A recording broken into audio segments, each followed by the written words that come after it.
Welcome to The Cap, where we are here to speak with college reps and other professionals in the field of college admissions to help answer all your questions and guide you through every step of the process. So if you're serious about college admissions, you've come to the right place. Are you ready? Let's talk about it. And now, here's your host, Dr. John Durante. Welcome to The Cap, the College Admissions Process Podcast. I am your host, John Durante, and I am here to introduce you to college admissions representatives and other professionals in the field of college admissions. Our purpose is to serve you, the students and parents, so that you may gain insights straight from the people who ultimately make the decisions. Regardless of whether you will apply to a particular school being highlighted in a given podcast episode, you should listen to all of them, as each guest will give you tremendous insight and advice on every aspect of the college admissions process. Lastly, if you have any questions you'd like me to cover on future episodes or any comments you'd like to share, please email me at collegeadmissionstalk@gmail.com. And don't forget to visit our website at www.collegeadmissionstalk.com. So are you ready? Let's talk about it. Welcome to The Cap, the College Admissions Process Podcast. I am your proud host, John Durante, and it gives me great pleasure to welcome today Larry Alterman. Larry, welcome. Well, thank you so much for having me. It is our pleasure. Larry is the manager of East Coast Recruitment for Michigan State. Larry, why don't you tell us about yourself and how did you end up as an admissions representative?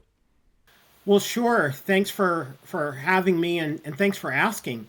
So I was undergoing a career transition and I saw a notice that Michigan State University was looking for a part-time admissions person in the East Coast, and living in New Jersey, I was geographically qualified. I guess that was my major qualification. It didn't hurt probably that I was an alumnus of Michigan State as well, and did a phone interview and advanced to an in-person interview at an airport hotel right by LaGuardia Airport. And before you know it, I was part-time, and then that's evolved to full-time, and then they kept adding states, and it's just a long story from there. But it's really been something working with students and families for now 12 years in admissions. Wow, that's phenomenal. And of course, go Spartans, right? We're talking about Michigan State. Yeah. So what does Michigan State University offer, both inside and outside of the classroom, that makes it appealing for students to want to attend? Sure. So I think there's a few different things. One, we're a Midwestern university. And when I say Midwestern, not just that you can look on a map and say, wow, Larry, that's great. You can figure out that Michigan's in the Midwest, but we're Midwestern by student body. And so for particularly my areas, when I'm talking to students on Long Island or other places in the Northeast or Mid-Atlantic, they're going to feel a difference with people. I always mention, our students are going to smile. They're going to say hello. They're going to welcome you. And it makes it feel just so different from what they're used to. Now, that's not me knocking any area. That's just comparing and contrasting. Because I grew up in northern New Jersey. And so when I went to Michigan State as an out-of-state student, immediately that was something I noticed, that people just treated people differently than I was used to, growing up. So I think that's one piece. I think another piece is just choice. Over 200 majors, over 900 clubs, Division I sports, playing football in a 72,000 seat stadium on a campus, and this is very unusual, one piece of land. So wherever you are living in a residence hall, you can walk to any of your classes, any of your activities. You can walk to the football stadium. And a lot of large schools can actually say that. And then, not to mention, we're a Tier 1 research university. We are dominated by undergrads. So because of that, we don't have enough grad students to do research. So great opportunities for undergraduate research for students, study abroad that can span the globe, every continent on the globe. So I guess what I'm saying in as few words as I can say it, there's a lot of things for a student to be potentially excited about at Michigan State. Wow, so over 200 majors, over 900 clubs. What is the total enrollment at Michigan State? So undergrad and grad, we're right at about 49,000. But again, on one campus, one piece of land. Our campus actually in total is over 5,200 acres. Wow. Putting that in perspective for those on the East Coast, that's 8.5 times the size of Central Park, over 100 times the size of the Boston Common. Wow. But we started as a school of agriculture. So a lot of those lands are agricultural lands where we have dairy and beef cattle and swine and poultry and goats and organic farms and different research that's going on that will help feed America and the world, in the future. We also have two 18-hole golf courses on our campus too. Right there on the campus? Right on it's That is our amazing. land. And so that's the thing. It's like the more I can talk about Michigan State, the more it might almost be hard for people to believe how many, resources academically. We have a College of Human Medicine, a College of Osteopathic Medicine, a College of Veterinary Medicine, a College of Law, all on that campus. So there's just so much for somebody, whether you're starting out as an undergrad, you're looking for a master's program, you're looking for a PhD, you're looking for a professional program, you're going to have options at Michigan State and options to grow. And not only do you have all of those options, I read a statistic recently that the current freshman class, well over 92% of them returned. That is true. We have a lot of programs in place because I should also mention too, our classes that come in are very diverse culturally, very diverse racially, very diverse socioeconomically. But we went to a program several years ago called the Neighborhood Concept. And basically, our residence halls are divided up into 5 neighborhoods geographically around campus. Each one has an engagement center.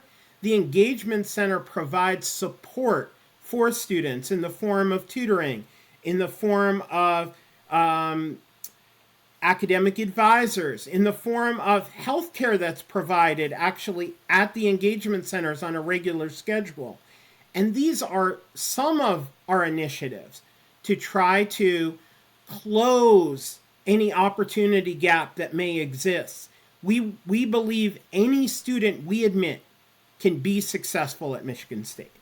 Well, that's fantastic. You obviously do a great job accepting the students that are the right fit for Michigan State. Like I said, in the high 90s in terms of the percentage of students that return, but also you have a lot of resources in place to make sure that they stay there at least for their 4 years. And many of them, as you said, continue for graduate studies, which is terrific. So speaking of the freshman class, what is their profile? Sure. So I'm going to kind of talk about it in 2 ways. So one, just in terms of numbers, a middle 50% of GPA would be in the area of 3.4 to 3.9. We are test optional, and we're test optional for at least the next 4 years. So that means if a student's in high school today, they can be test optional at Michigan State. When we're evaluating an application, we're reading through the application first, and then we're looking and reading the through the extracurricular activities. We're reading the essay as well. And then on the transcript, we're really looking at what did a student take in 9th grade? What did they take in 10th grade? What did they take in 11th grade? What does the senior schedule look like? What are the levels of those courses? What are the grades? And when you read a transcript like that, it's not just a flat piece of paper. It's not just numbers. You can see or not see growth. And I think a lot of times this is lost on students and parents, how important growth is, and sensible growth. In other words, because your friend is taking an AP class doesn't mean that an AP class is right for you. Because you have a friend that's taking 4 AP classes might not mean that it's right to even take 1 AP class. But it's what is sensible growth for you. And so when I talk to students and families, they always say to me, well, how many AP should I take? And I always tell them, I have no idea. But you should talk to your high school counselor, because your high school counselor knows more about your academic ability than most people will, and have that real discussion of what is a sensible risk, to show that growth in rigor in a schedule. Okay? Because ideally, if someone has that risk, you still want them to be able to do well. There's nothing better than seeing a transcript where you see grades going up and rigor going up across the 4 years. I think also people sometimes lose sight that senior year is actually part of high school. And whether they realize it or not, it's part of an evaluation. Because even if I never see grades before we make a decision, I can see what that senior schedule is, and that senior schedule tells me a story. And it's telling me one of 2 stories usually. I'm somebody that's striving to be better. I'm somebody that is taking a little bit of an academic vacation. And an academic vacation doesn't usually transfer into success in that first year. And that's what I worry about. Well, I'm glad you shared that. And I know a lot of students and their parents are listening. And this is something that has come up in previous episodes as well, the importance of putting your best foot forward for 4 years of high school. And I love how you talk about how even though you're not going to see necessarily the grades by the time you evaluate them in senior year, you're certainly going to be looking at the work in progress. And if you see a major dip, that might not be so favorable in terms of helping you with their acceptance into Michigan State. So I really appreciate that insight. And my next question then is, what advice would you give a student if they fall lower than the current freshman class average? Should they apply, and how can they enhance their application? Yeah, no, I definitely think students should not be so quick to dismiss a school, whether it's Michigan State or any school, truthfully. Because again, these are averages. And even within the averages, you may be a student that maybe you started high school slow, academically. Maybe it wasn't what you felt your level was, but you've shown great improvement over time. So your overall GPA might not fit nice and neatly in a number, but you are now that level of student that could be successful somewhere. And so my first and biggest piece of advice is give yourself a chance senior year, meaning we are focusing on academic subjects. So we are looking at your math, your English, your foreign language, your social studies, your science. That's what we're really focusing on. So give yourself as many chances senior year to score well, because when I'm reading an application, I have the ability to withhold an application and say, you know what, I need some more information. And I can tell you when I'm doing that, I am literally crossing my fingers, hoping that student does well senior year, because there's nothing more satisfying for me when I've withheld a student and now they're really doing their best work. But the key is you need that canvas to be able to do your best work. And your canvas is having real academic subjects in your senior year schedule. It is also what's going to prepare you best at any level for success in what will be your most challenging academic time, your first semester when you're at any college or university. So those senior challenges, I know I'm kind of repeating myself a little bit, but that is what makes a difference. Another thing I would say to a student, don't be afraid. Reach out to admissions officers. You can go onto the website, you can call any admissions office, and you can find out who is assigned to your high school. You can at minimum find an email address. express interest, genuine interest. Don't tell me Michigan State is my favorite school. If it is, tell me why, because that's going to be my first question when we talk is, don't just try to make me feel good of your interest. Really prove it to me. But again, understand your work, your record that you're creating, your academic history, which you create alone as a student, that is going to be one of the biggest things that can influence this whole process. Well, that's a great piece of advice in terms of when the student really wants to attend your school, to reach out, let you know that in fact, if they're accepted, they're going to attend, but not just to say, I really want to come to Michigan State, but to really give the detailed explanation as to the why. I think that's a tremendous piece of advice. You started talking about the different courses that students take. So I'm assuming that when you receive a transcript, you see the grades, you see the progression or not, you see the courses that they're taking. Do you look at the high school GPA and use that GPA, or do you recalculate it using a metric specific to Michigan State University? So currently we do not recalculate as a general rule. I will tell you there are some times I want to because I might on a student where I'm just trying to really understand and see the progression. It may just depend on the particular transcript from a school because every school is different. But really we do not do that. We don't really use the high school GPA so much either though. It's more about, as you're looking through the years, you're getting a real feeling about a student. It actually comes pretty quickly. But you really get that feel as you're going across the years and you're looking the grades and the coursework. And it's also, too, another important point, it's within the context of the school. So one of the things we'll look at when we are looking at an application is the profile from a high school.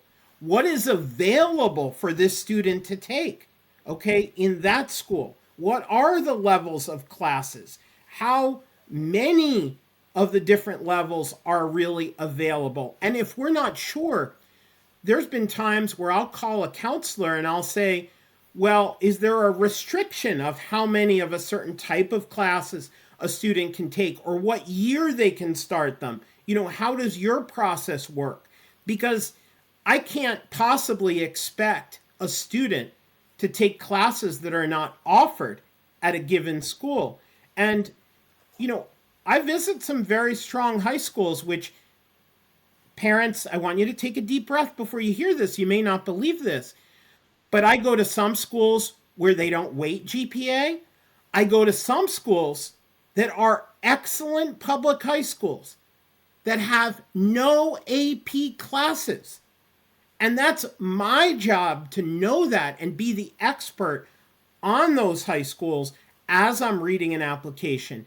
And just like everybody else, and just like I'm going to suggest to everybody else in this process, when I'm not sure, I ask questions and I don't move forward until I get my questions answered so that I can be fair, in looking at a student.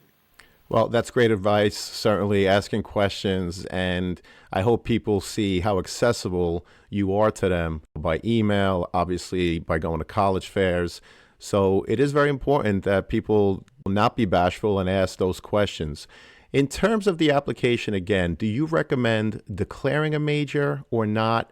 What would be pros and cons of each?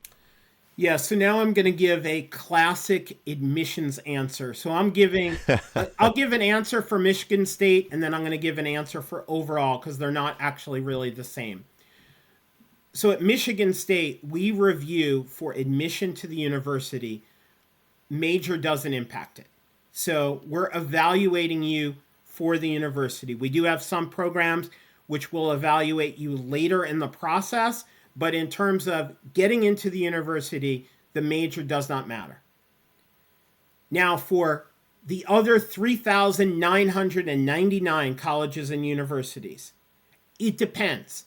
And I would ask this question to the admissions office every school you're interested in, because some schools will have a direct admit and it will change things. But, there's some schools, if you want to get into a certain program, the only way is coming through the front door with that as your major.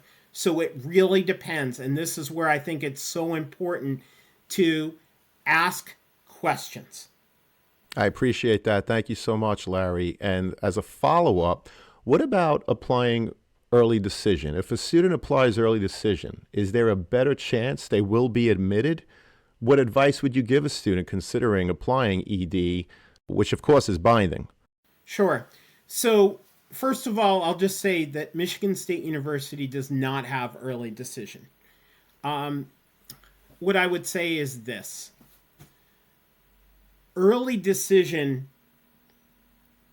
when you really look at the numbers, I encourage people to dig through the numbers. And I think you're going to see early decision is not generally such a great advantage for a student, okay? Because the reality is, and different schools do it different ways, but the ED pool includes more than just a simple student, straightforward student that's applying and interested in that university. I think there's other ways to show interest. I think if your heart is absolutely set, you can apply early decision. But here would be my word of caution on this. And parents, I want you to really think about this because you're going to have a better perspective on this. I want you to think how much growth your sons and daughters have from September to June every academic year. I don't mean academic growth. Yes, you can think of that. But I want you to think of how much they've changed, how many times their mind changes of what they're interested in from September to June, year after year. You think back the last several years.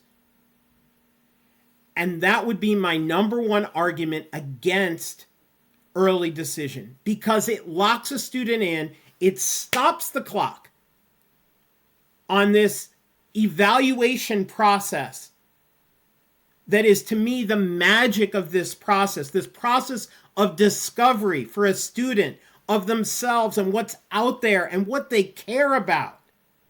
It just stops the clock. And why would you want to do that for a 16, 17, 18-year-old? When parents, if you think about it, at 40, 50, 60 years old, you're still changing your mind. Why would you want to stop the clock? Well, Larry, that's a great point. And, it leads me to the next question about demonstrated interest. Should they visit campus, for example? Should they participate in virtual campus tours? Many students apply to Michigan State that live nowhere near Michigan, so visiting might be difficult. Perhaps you offer Zooms that they could attend. Are these good examples of what students could participate in to show demonstrated interest? And do you track this? Do you track if a student comes to campus or does a virtual tour? Sure. Yeah, no, thanks. That's a great question. So we do not use demonstrated interest in terms of deciding whether somebody is accepted or not. It's not part of our admissions process in terms of evaluation process. I do use it in terms of who I reach out to students once they are admitted. I'm far more likely to reach out to somebody who's come to a program in person or virtual, reached out to me. I make myself very available. My cell phone number is on every one of my business cards. And so I'm available by phone, by Zoom. There's been times I have met with students and families in their homes.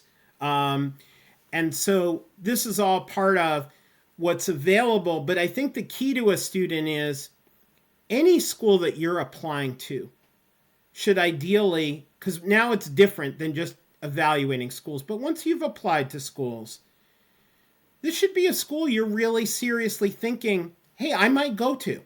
Now, you're still evaluating. It doesn't mean that all of those schools you're applying to, you're going to feel a fit. But certainly now, more than ever before, there are virtual opportunities to visit schools. And I encourage anyone within the sound of my voice to visit schools they are interested in virtually. I think when you get the chance, visit in person, whether that's Michigan State or any school, that you're interested in. Because I think when you visit in person, you're going to get the best chance of understanding fit, but understand too, opening emails. There are now the ability to track how many times students have opened emails, what they've clicked on. These are ways to show what I'll call digital interest. But keep in mind, students, this is actually the first step in the rest of your life.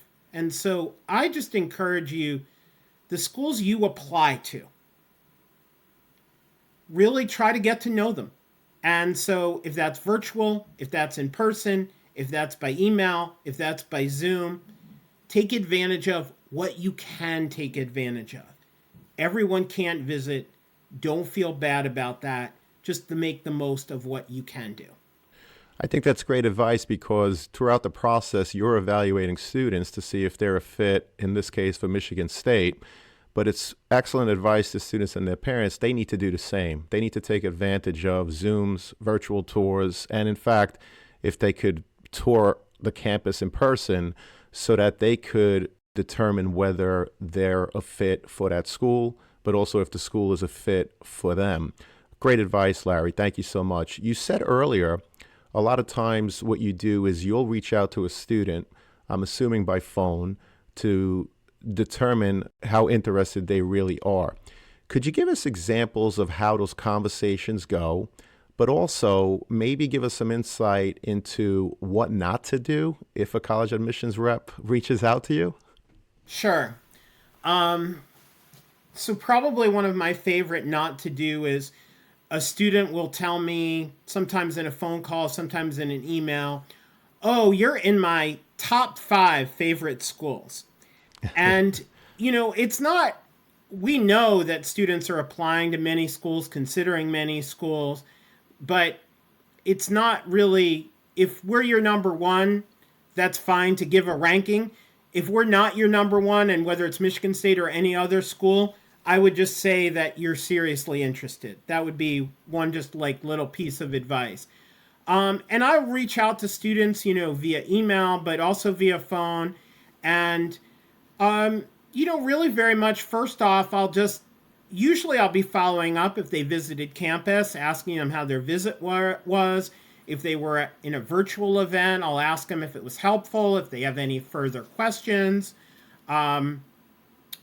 I've done in-person events. We did an event for admitted students in Long Island in January that was completely full. And I had many students who followed up, since then from that. And parents as well. And I just encourage students and parents, when you have questions, don't be afraid, reach out. And I think that last bit of advice as well in terms of following up. If you made a connection, students, with an admissions rep, and again, it's a school that you're very serious about attending, simply dropping them an email is a great way to express your demonstrated interest. I mean, would you agree with that, Larry? Is that helpful? Oh, yeah, no, it's definitely helpful.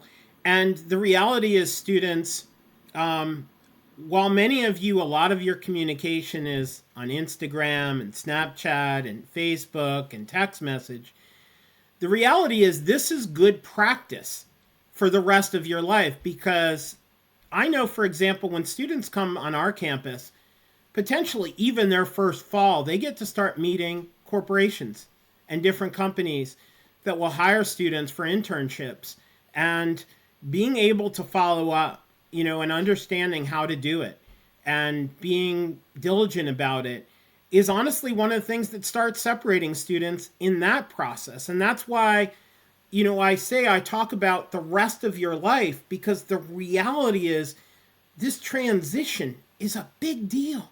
Right. It really is. And it's really putting you forward in life. And I appreciate that. So why don't we unpackage that a little further in terms of the internship possibilities for students once they arrive on campus? Sure. So at Michigan State, we have 17 degree granting colleges at the undergraduate level. Wow. Each of the 17 has their own career center. The reason is because we have some companies that will come and interview in the College of Engineering, but won't come in the College of Arts and Letters. And it's not that they don't like the people in the College of Arts and Letters, it's just not, some of their academic background will not be a fit for the particular openings they have. And so those career centers specialize on creating relationships with different corporations and different organizations. And students are invited to resume workshops within their first month on campus. So, parents and students, think about it. We're already almost in the spring. We're less than a month, basically a month to the spring starting, which is always exciting. And it means in September, if you're a senior right now, you're potentially starting this process. We have large career events associated with some of our colleges and some of our programs that take place in the fall every year. A first-year student can get involved. And that's why it's important, to take the steps. Go to that resume workshop. Build a resume.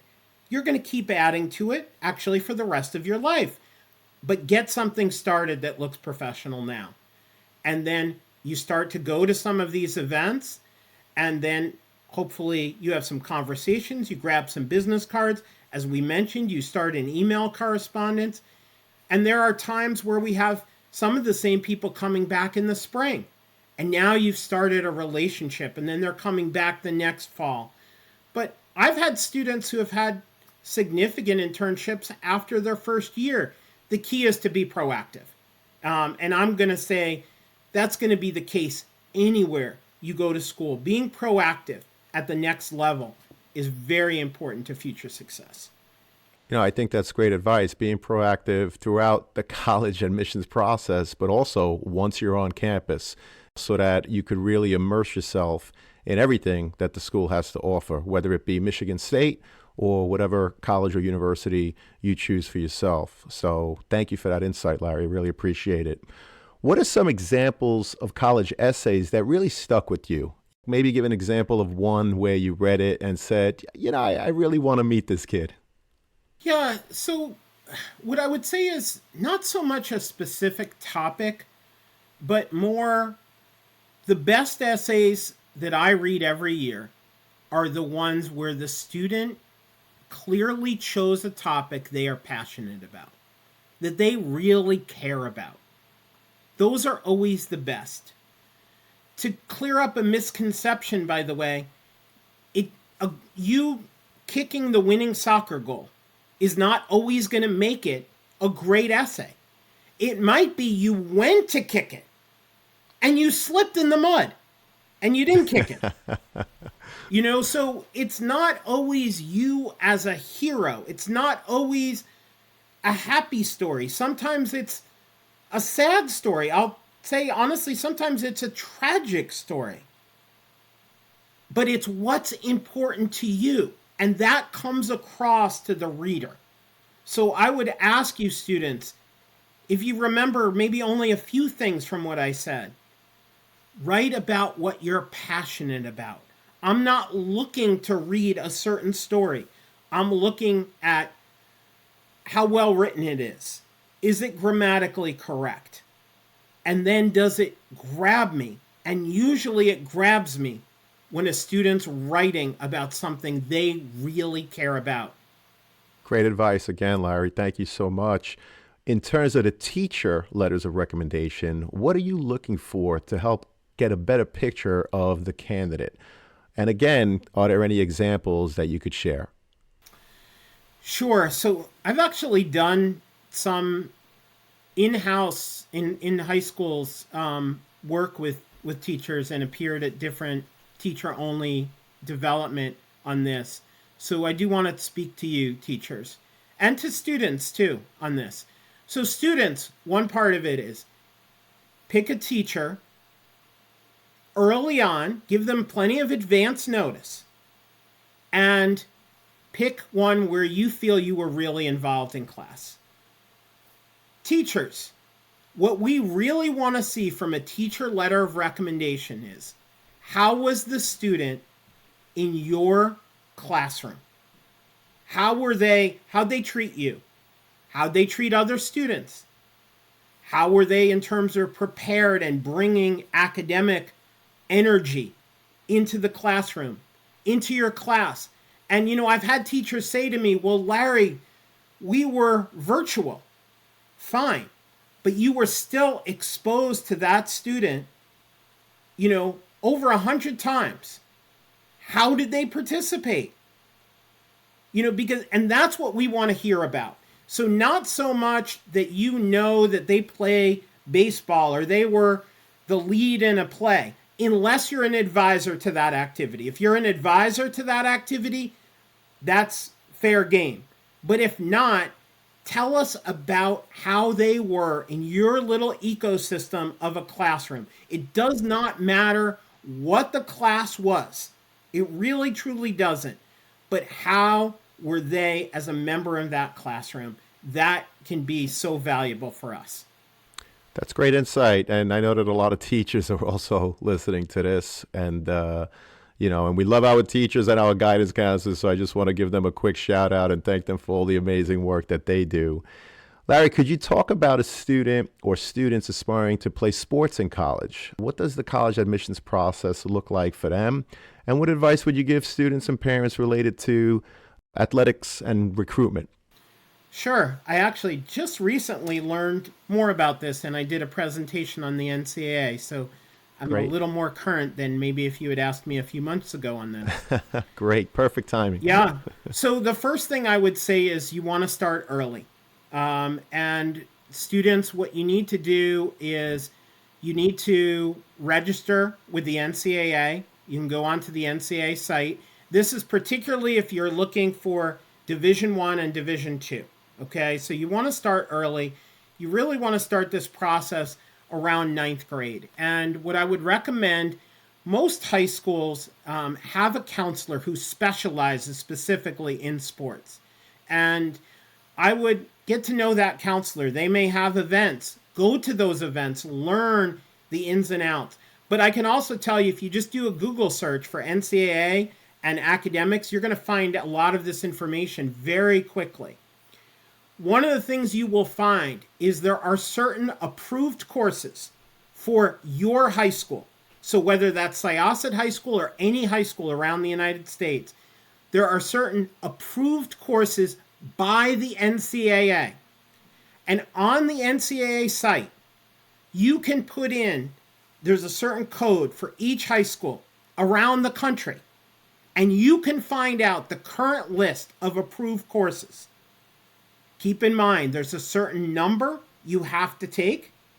You are responsible as a student athlete to make sure you are academically eligible.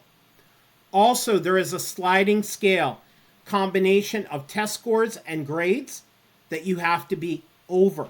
Okay, so good grades help.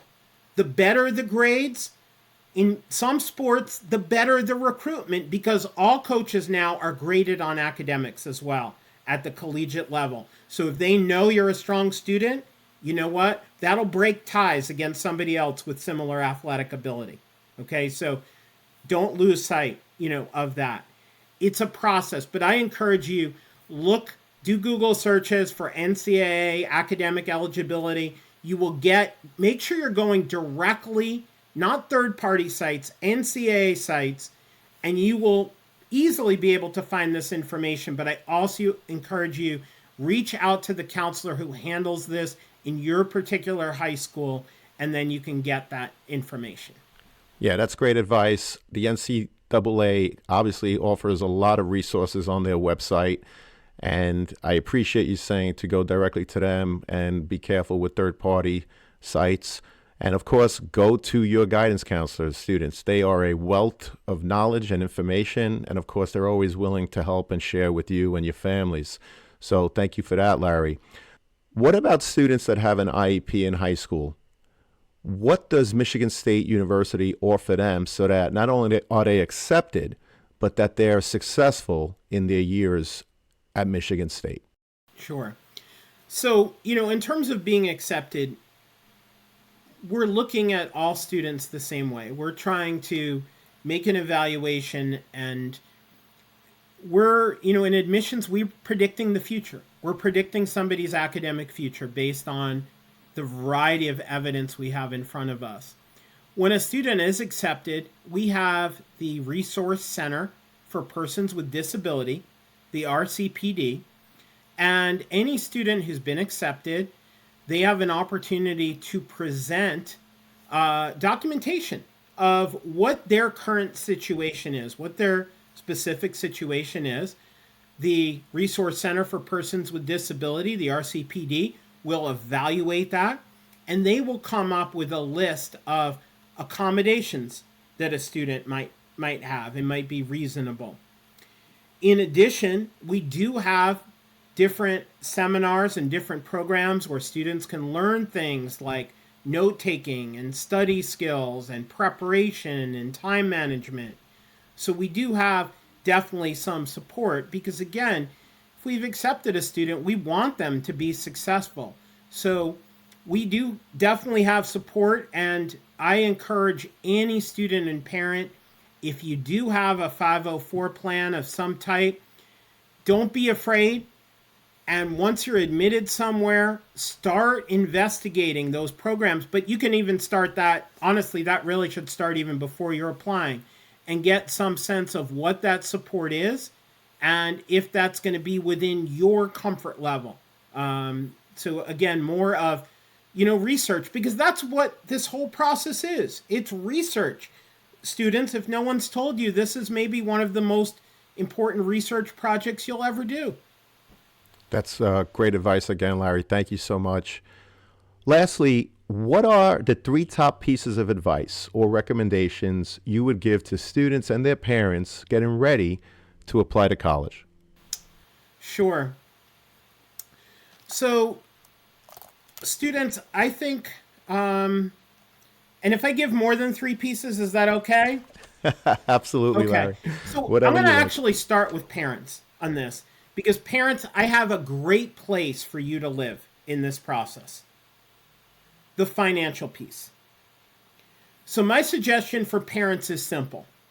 As your son and daughter go through this process and they are thinking about different schools, and this can start even sophomore year, if they mention a name of a school, have a pad hidden somewhere where you can write it down. Every school they tell you, write it down, write it down, write it down.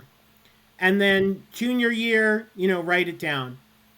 And what I would encourage you to do as they're finishing junior year, each school that they've listed, go onto that school's website. Again, not a third-party site. Very important on this.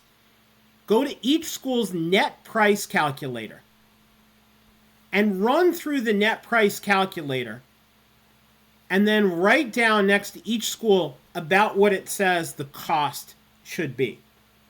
And the reason I say this is I'm always so concerned that a student has choices all the way through this process. And how horrible would it be if they applied to 10 schools, got into 10 schools, and 10 schools were not a financial fit for your family?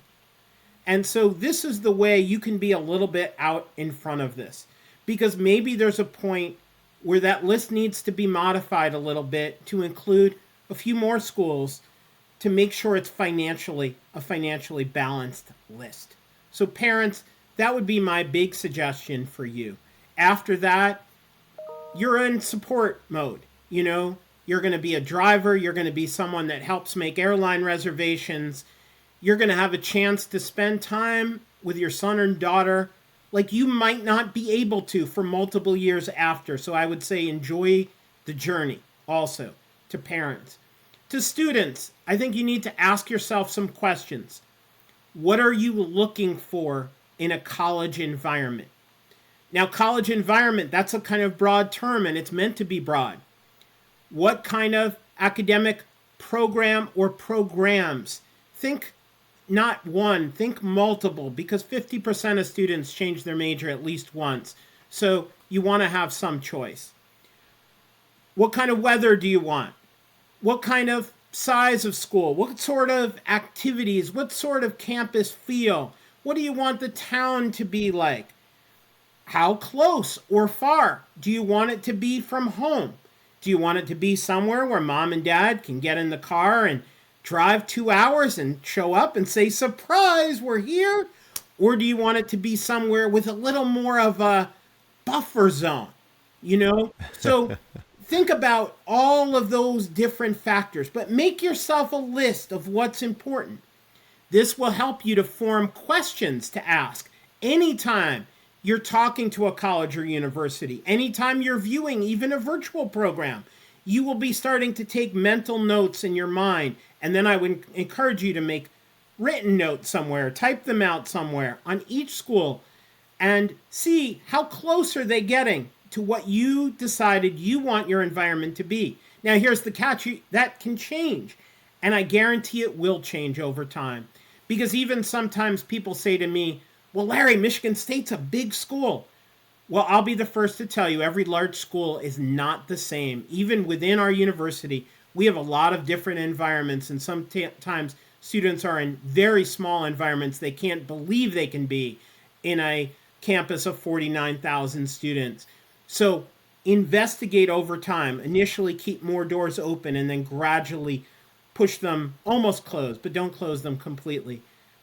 So come up with questions based on, that would be one. And then the other big one, students, and a lot of times people ignore this, please be yourself. Be yourself. No one will be a better you than you. And you will not be a better somebody else than being you. And part of where that comes from is this will help you fairly evaluate anything you're seeing. And also, as you apply to schools, your application will be so much better because it will be your voice. It will be you being you. Let that come through on your application. Let that come through on your essay. Let that come through in any activities you're involved in now. Be involved in what you're passionate about, not what you think we want to see. It's all about being yourself. And if you be yourself, this will come out well. And that's what I wish for you. Larry, thank you so much. Tremendous advice. Be yourself throughout the college application process, but also be true to yourself in terms of where you want to attend college. I often see students applying to schools simply because their friends are applying to those schools. And what you said earlier is so important in terms of what climate do you want to live in? Do you want to be in a rural area? Do you want to be in an urban area, suburban area? And by the way, there's no right or wrong. It's different for every single student, which is why there are thousands of colleges and universities throughout the United States and beyond. So don't underestimate the importance of, do you want to be within 2 hours from home? Are you okay with taking an airplane to college or not? Again, not a one-size-fits-all. It's a different answer for everyone, and that's okay because there are so many choices out there, students. So be yourself, be true throughout the process, and surely you'll make the best decisions for yourself and your families. So Larry, again, I can't thank you enough for your insight, your expertise. This has truly been a pleasure. Thank you so much.